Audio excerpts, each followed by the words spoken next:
We want to bring the best crop possible, best quality, and get a premium for our crop. Because the buyers love quality, and if we don't have quality, there's something wrong. We go the extra mile and spend the extra dollar to bring a good crop in.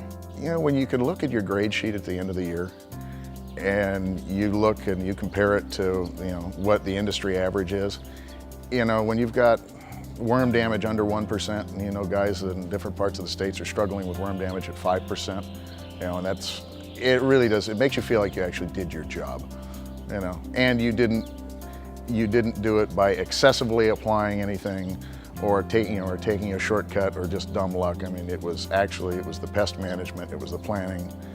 You knew that the 9 months worth of work that you put into it actually gave you the product that you were hoping for, especially with Mother Nature cooperating. You produce the best, you're going to get the best price.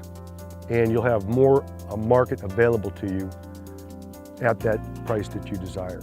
Mother Nature will do her thing with you, but the end game is to always produce the best you can. We want to have a very healthful and safe product for families to enjoy. That's number one. But quality goes beyond that. Quality gets into the way you farm, farming techniques you use, the way you treat your employees, what you give to the community as a whole. There's so many things involved in quality, and we try and be mindful of the big picture, not just what we happen to be doing day to day.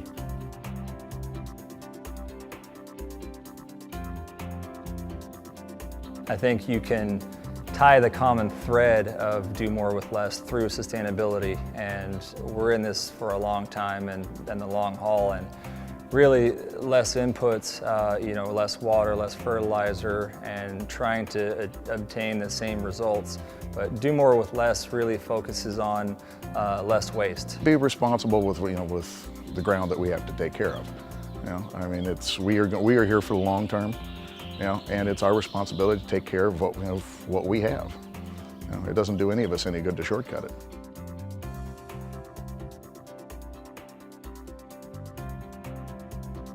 We follow certain safety procedures within the field, how we apply materials, how we store materials, and we have to keep track of all the records, all our sprays, and we are audited by an independent organization every year. People in agriculture are usually, in most cases, forward-thinking, because you don't decide you're going to plant the trees today. You have to think ahead. You have to think ahead in the finances, and you have to think ahead in your soils and what type of soils you have and what types of crops you can grow. So it's not something you just show up and do. Prior to buying a piece of land, we bring in a cadre of specialists to help us vet that land with our farming vision for that land. The first are biologists and herpetologists that help us understand the environmental sensitivities of a piece of land as it relates to the natural resources, habitat for animals, and habitat for plant species. We do not rip fence line to fence line. We set aside many lands to protect species, waterways, and animal habitats so that our orchards can grow naturally around the environment that we found the land in when we purchased it.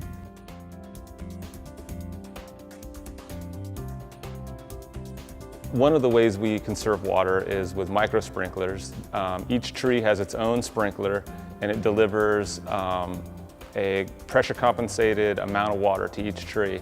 And with the rolling hills that we farm in, it's really important that we use this technology to deliver the water where the tree needs it and at the right amount. I'm excited about the future of technology in farming because really what it allows us to do is keep an eye on a lot of different things, and really it's about time management.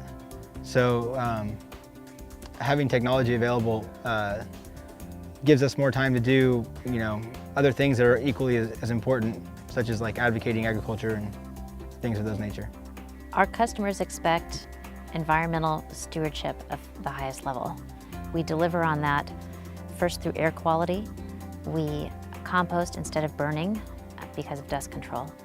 Water management, animal well-being, and energy management. We are experts at the smart energy systems and practices that we've put in place. So some of the newer technologies we're using is soil monitoring, which we have a 5-foot probe in the ground, and it's telling us what our water is doing when we irrigate, so how far it's going down, and our penetration and our soil moisture percentage in the ground.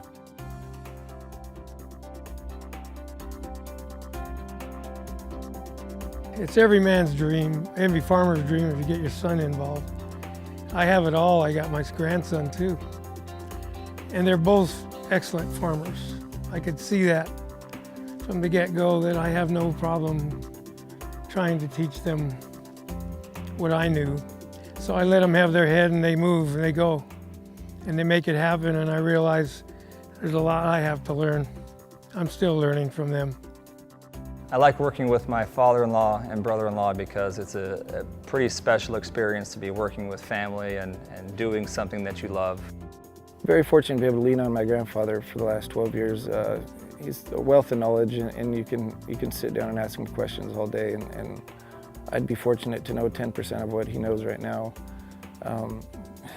And he's one of those American stories that he came, with his brother, with not much in his pocket, and turned out to be an extremely successful man. And it's pretty neat to have a man like that in your family. Yeah, it's enjoyable to be involved in a family business. I've got, both my grandfathers were farmers, my uncles are farmers, my dad's a farmer. It's neat to kind of carry on that legacy, because it's not something that everybody does. I think farmers in the United States are less than 1% of the population now. I know my son Clay is extremely responsible, and he's a good farmer and a good banker. If you're not a banker, you better not be a good farmer. I call them natural-born farmers. They woke up with dirt on their boots, and they just didn't ever take them off. And when you find a good one, find a good farmer like my son and grandson, you find a good one, you just keep him busy so he doesn't have time to think about something else.